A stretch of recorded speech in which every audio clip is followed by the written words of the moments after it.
Alors, dans le monde musulman, ça existait, mais pas connu d'une façon explicite. Surtout, il y a des musulmans qui les connaissaient très bien, des savants musulmans, mais il y en a beaucoup d'autres qui ne connaissaient pas, ou ils l'entendaient, mais ils n'ont pas bien compris.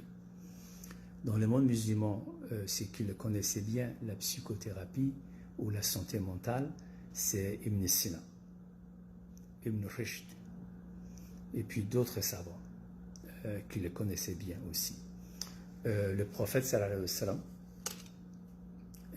aussi dans ses hadiths, quand vous lisez ou quand vous entendez, il y a des concepts qui est lié aujourd'hui, dont on peut le lier, et c'est le travail que j'ai fait depuis plusieurs années. Les hadiths du prophète, des versets du Coran, qu'on le lit, comment ces versets peuvent avoir une autre dimension au niveau thérapeutique. Par exemple, il y a un hadith que le prophète dit: si tu es déçu de ton frère ou de ta sœur, donne-lui 70 excuses. Vous avez déjà entendu ces hadiths. Mais dans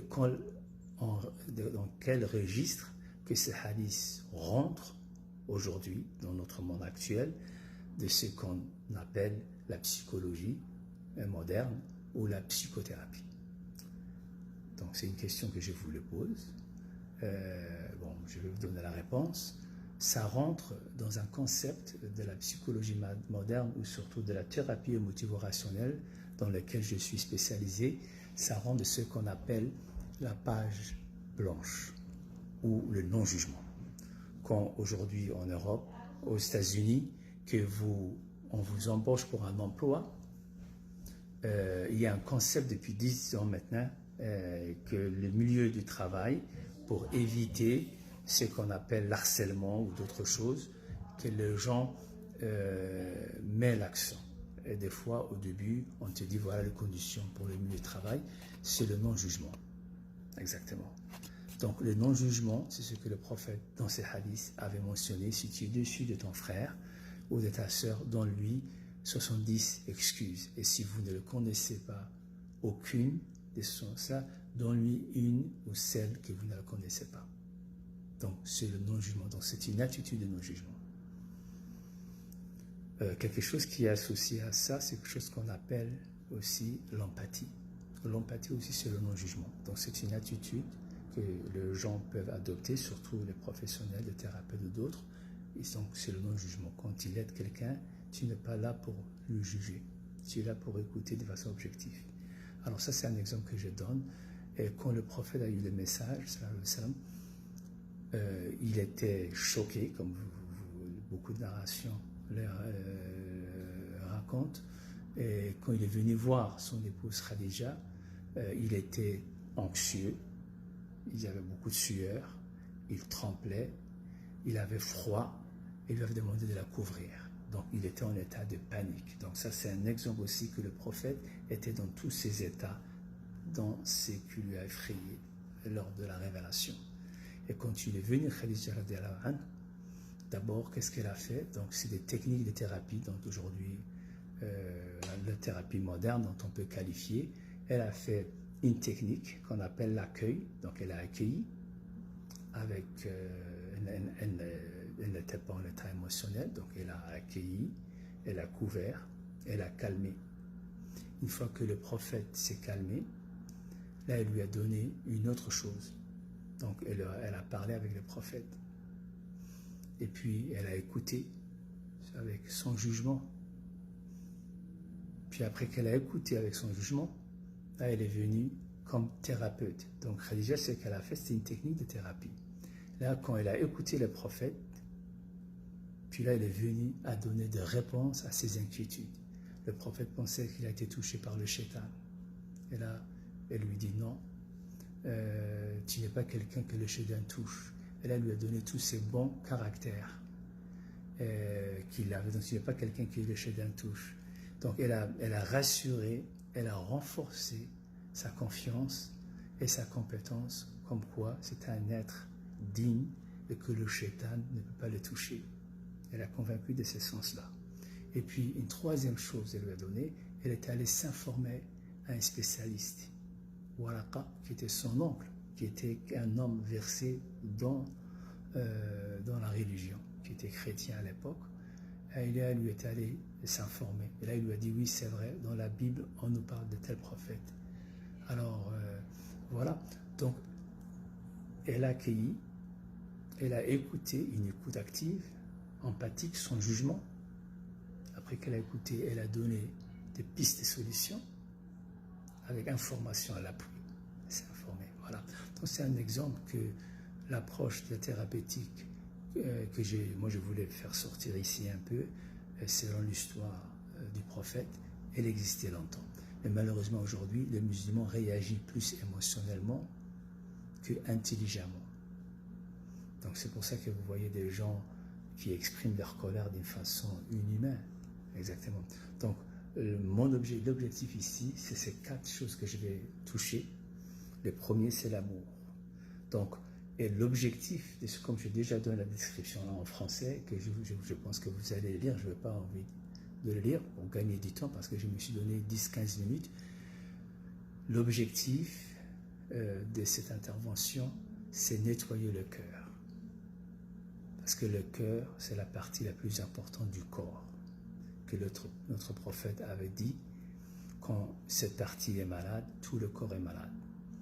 Si le cœur est envahi par des sentiments négatifs tels que la jalousie, la haine, l'hostilité, la colère, l'anxiété, ce cœur sera colonisé par ces émotions et il sera gouverné par les émotions. Donc l'intelligence ici que Dieu nous a donnée, que nous a distingué des animaux et qu'il a donné plus les humains que les anges, est hypothéquée par un cœur frivole qui n'est pas tranquille. Alors l'objectif de mon intervention, c'est une séance de thérapie très courte. J'aurais aimé quelques graphiques de vous donner, mais je ne l'ai pas ici. J'ai sur mes clés du USB. Mais Inch'Allah, je vous promets que je vais vous le faire ça aujourd'hui ou au plus tard demain. Quelques graphiques qui vont vous donner un peu une liste des émotions et puis qui va renforcer aussi dès mon intervention ici. La semaine prochaine, je vais essayer de vous donner des questions. Donc, si je vous dis aujourd'hui l'essentiel de ces 4 choses, et puis que je vous donne un appui avec un graphique et quelques choses qui peuvent vous aider à mieux comprendre le concept dont je parle, le vendredi prochain, Inch'Allah, peut-être je peux vous laisser la parole à vous si vous avez des questions. Si les gens qui me suivent ici font de la lecture et puis ils font un travail, ils peuvent mieux bénéficier de ma prochaine rencontre avec moi pendant un autre 15 minutes que je peux donner la parole ou répondre à questions. Et ça, je vais continuer pendant 4 vendredis, Inch'Allah. C'est vendredi le premier. Si le 4e vendredi, ça tombe l'Aïd, je vais voir en tout cas, je verrai si ça tombe l'Aïd, donc ça serait après l'Aïd. Si ça ne tombe pas, ben, on va finir le 4 vendredi en temps du mois de Ramadan. C'était ça mon objectif. Et l'approche que j'utilise, c'est quelque chose qui est conforme au Coran et qui est conforme au Sunna des prophètes. Je vais faire référence à certains versets qui font référence à des émotions. Et de là où est-ce que moi je vais mettre plus l'accent, surtout la partie que touche, la partie psychologique, c'est là où est-ce que je vais vous donner des références des versets du Coran et puis en même temps mes commentaires. Quand Dieu parle de tel verset, qu'est-ce qu'il veut dire, par exemple? Parce que souvent, quand on lit le Coran ou quand on lit des hadiths et qu'on nous parle, c'est au premier degré de ce qu'on est en train de lire. Souvent, les gens, ils interprètent littéralement de ce qui vient d'être dit. Mais l'esprit derrière dépend les yeux et la compréhension et la compétence de la personne qui lit. Donc la personne qui interprète derrière ce qui est écrit dépend de sa compétence. Si quelqu'un qui a un bagage psychologique, évidemment, il va vous faire sortir certaines dimensions que d'autres passent à côté. Exactement. Et si je vous donne un exemple, par exemple, il y avait un moment où est-ce que, après la prière de Fajr, j'étais avec l'imam de la mosquée, de là où est-ce que j'habite à Ottawa. Puis chaque matin, on faisait, il y a quelques années, on faisait des halaqas, c'était avant le confinement. Et un jour, on lisait Surat al-Yusuf. Après qu'on a fini, il y avait un passage où est-ce que moi, j'ai interpellé à l'imam et puis au groupe. Et mon objectif était de partager. En fait, c'était deux choses. C'était à la fois de partager que l'être humain peut avoir des émotions, et ça, les émotions que tu as ne dépendent pas de ta foi, et que ça peut arriver même aux prophètes. Alors j'ai mentionné que Moussa, dans ces versets, il demande l'aide de Dieu, qu'il renforce son cœur, qu'il enlève la crainte, la peur, et qu'il donne son frère comme compagnon, et qu'il dénoue sa langue pour qu'il puisse mieux accomplir les missions dont Dieu a envoyé Moïse, surtout ce pharaon, donc un homme qui est très intimidant. Alors, dans ça, il y avait quelqu'un qui était dans le groupe. Là, il a dit non, le prophète n'a pas peur. Et là, tu vois une attitude de défense très ignorant et qui enlève la partie humaine du prophète. Tous les prophètes ont eu les mêmes émotions que nous en avons eues. Ils étaient anxieux, ils avaient peur, ils avaient de l'attirance, ils avaient toutes les émotions. C'est pour ça que ce sont des êtres humains, sinon Dieu aurait envoyé des anges. Et puis, j'ai mentionné dans un autre endroit où je faisais une conférence dans une mosquée une fois, parce que moi, depuis plusieurs années, quand je fais des interventions, je tiens compte de la partie psychologique, parce que c'est ça l'essentiel. Je crois que l'être humain dans sa vie, il aura deux grands défis. Le premier, c'est le shaitan, on le connaît, et voilà. Donc c'est pas ça que moi je ne veux pas prendre trop de temps sur ça. Je laisse aux chers, aux connaisseurs de ces choses-là, même si j'ai une idée de ces choses-là. Mais pour l'instant, je ne vais pas mettre là trop d'accent. Je vais mettre plus ici, là où est-ce que j'ai étudié plus que 1200 heures, jusqu'à 1400 heures, et en même temps avec plus que 10 000 d'expérience dans le milieu professionnel. C'est là où est-ce que j'aimerais amener une autre dimension du verset de Coran, des hadiths, pour mieux aider le cheminement personnel. Donc ça, c'est l'objectif de mon intervention, pour mieux vous aider votre cheminement personnel. Le mois de Ramadan est une école pour nous. En jeûne, il y a une abstention, mais en même temps aussi, il y a une spiritualité qui vient avec. Et cette spiritualité, c'est quoi la spiritualité? C'est l'effort. La spiritualité vient avec l'effort. L'effort, c'est le djihad intérieur, que tu essayes de dire non à ce que tu aimes, la nourriture ou d'autres choses, pendant une période de temps. Alors, le fait que tu dis non à la nourriture et non à ce que tu aimais, donc c'est ça vient avec une attitude aussi d'un effort intérieur. Imagine après 30 jours que tu as fait cet effort et puis après que tu retournes là où est-ce que tu étais, c'est très dommage. Il y a des gens qui vont te dire, moi je ne parle pas de politique pendant le mois de Ramadan, comme si politique était haram. Alors le fait de dire je ne parle pas de politique est déjà politique. Le silence est un peu politique. Le fait de ne pas vouloir parler de politique est politique.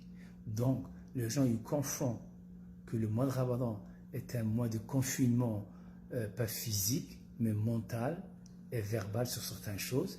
Mais après que le Ramadan est fini, c'est fini, là ils retournent à leurs habitudes. Et l'objectif ici de ce que moi je vais faire, je propose avec vous, si vous voulez nettoyer votre cœur, c'est le mois de Ramadan qui va vous permettre. Mais la façon dont vous allez le faire, il faut que ça soit à long terme, un investissement à long terme. De ma part, je vous donne des outils qui vont vous aider à votre investissement intérieur. Si vous bénéficiez bien, mais alhamdoulilah, vous allez garder le reste de votre vie. Parce que quand on nous parle des émotions, si on met une âge des émotions, un enfant de 3 ans et un adulte de 50 ans et plus peut avoir le même âge émotionnel sur certaines choses. Par exemple, un enfant de 3 ans peut avoir de la difficulté à gérer ses émotions, sa colère. Si tu lui prends quelque chose, il va crier sur toi, il va t'insulter, il va pleurer. Mais il y a un adulte qui réagit comme ça aussi. Et des fois que tu poses des questions, mais cette personne sait quoi? Quel est son état, quelle est sa maturité émotionnelle? Donc si on mesure la maturité émotionnelle d'un adulte de 50 ans, de 60 ans ou plus, ou 30 ans, 40 ans, des fois, elle peut être, si c'est comme ça, une échelle de maturité émotionnelle, pour quelqu'un d'âge moyenne, disons 30 ans, 40 ans, il peut avoir, sur certaines choses, 3, ça peut être l'équivalent de 3 ans, 4 ans, 5 ans. Exactement. Surtout l'être humain, s'il a eu un trauma de son enfance. Si le trauma le plus reculé était à l'âge de 3 ans, donc au fond de toi, tu as un trauma. Dans ta vie, à l'âge de 20 ans, ou 40 ans, ou 50 ans, s'il t'arrive quelque chose, il peut toucher ici l'enfant blessé en toi. Il y avait une fois que j'avais mis sur mon Facebook, si vous cherchez, vous rentrez, vous allez voir, on avait intérêt de se réconcilier l'enfant en nous qui a été blessé. Chacun traîne une mémoire émotionnelle qui est ici, qu'on appelle la maladie amygdale. Pour ceux qui ont des traumas, mais il ferait mieux d'aller faire une thérapie pour réconcilier l'enfant ici. Des fois, vous vous demandez des questions comme comment se fait-il que tel adulte agit de telle sorte? Si l'enfant blessé a eu une enfance difficile, une fois qu'il devient adulte, mais ce trauma va le suivre. Et des fois, il aura un comportement dont personne ne le comprend.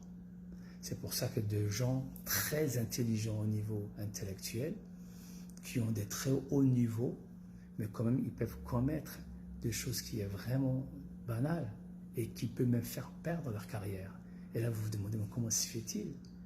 Parce qu'ils sont ici. Ils sont prisonniers de leurs émotions. Donc, l'objectif du travail que je suis en train de faire, c'est de vous donner des outils qui vont vous permettre à mieux gérer, d'abord à comprendre vos émotions. Donc, je vous donnerai une liste de littérature des émotions. Une fois avoir eu le vocabulaire nécessaire des émotions, que vous sachiez quelles sont les origines de ces émotions. Il y a 3 origines, cognitives, sensorimentaires et biochimiques.